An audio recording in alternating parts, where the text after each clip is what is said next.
What's the workspace of the future going to look like? Well, you don't have to look far around our region. Over the past decade, a number of employers have adopted greener building technologies that save energy and provide a more pleasant place to work as well. Now, Pittsburgh-based Bayer Corporation is joining their number by making a $17 million investment in its own workspace of the future, just off the Parkway West in Allegheny County. The project will also be a showcase for Bayer's own innovative building products. Bob Kumpf is back with us today. He's Chief Administrative Officer for Bayer MaterialScience. And welcome. Good to see you again. Well, good to see you also. Yeah, so tell me a little bit about what is the workspace of the future to Bayer? Workspace of the future.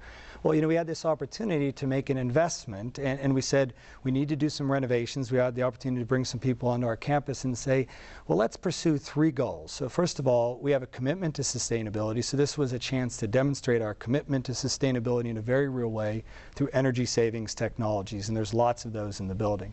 And second, we did want to create this workplace of the future, and I can describe that in a little bit more detail. And it's a showcase for our own materials, because Bayer MaterialScience does indeed actually offer many technologies and materials that one needs to create such a workplace. Okay, so how about some for instances of what's it going to look like, feel like, and how do the materials help make it happen? Well, the materials are very interesting, because what's not really known, if you consider the energy use of the United States or CO2, it's really the same thing.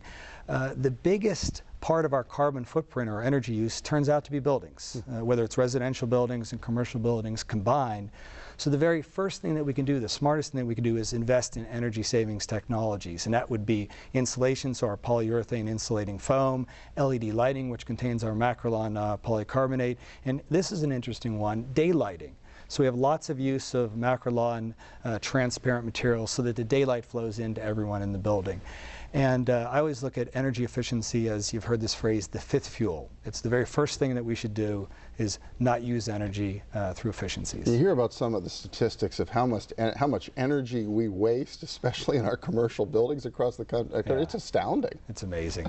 One of the technologies is we have windows that are made out of polyurethane composite materials. And if you have a picture in the infrared of a building, just what you said, you would see this massive energy loss through windows. And that's one of the big opportunities for sure. Now, you do some of these things, and you mentioned the daylight. It also then makes for a more pleasant place to work as well?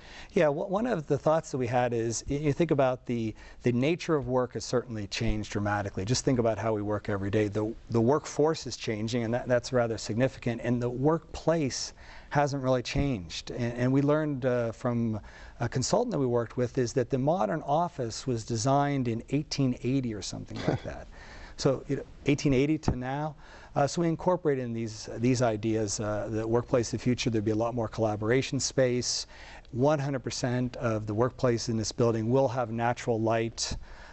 Very collaborative, lots of ways to bump into folks, and really reflecting the nature of the work today as compared to in 1880. And hence it truly will be a workplace. It will look very different from most offices. Well, that's fascinating. From the folks who've done this kind of thing before, you hear about less absenteeism, higher productivity, a lot of benefits accrue. Absolutely. In fact, one of the interesting things is, of course, in the private sector, we only do things if there's a good business case. We invest if there's a business case.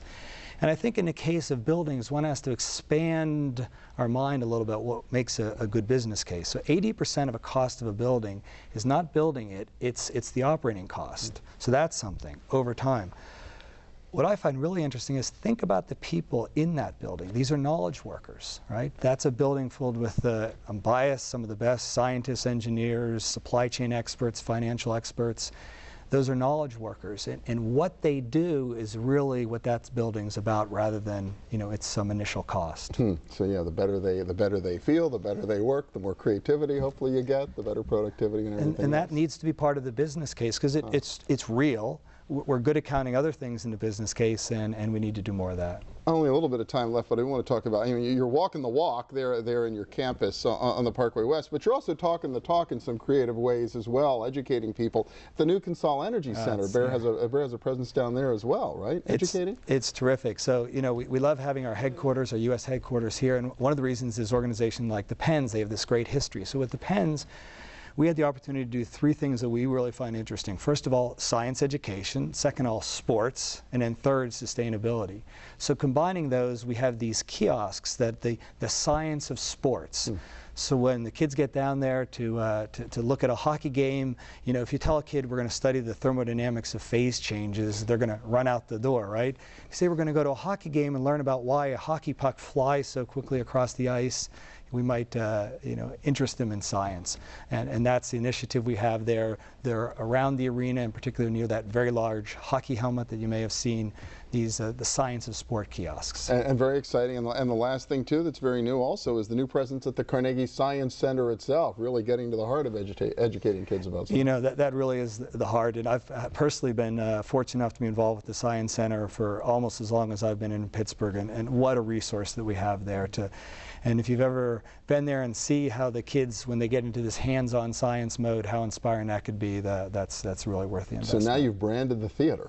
I guess we have, haven't we? Yeah. So we're happy to be associated with such things, that's for sure. All right. Well, Bob Kumpf from Bayer, thanks a lot. Appreciate it. Congratulations on all the exciting things going on. That's right. Yeah. Thanks, Bill. And we'll be back in a minute with a little dollars and cents. Stay with us.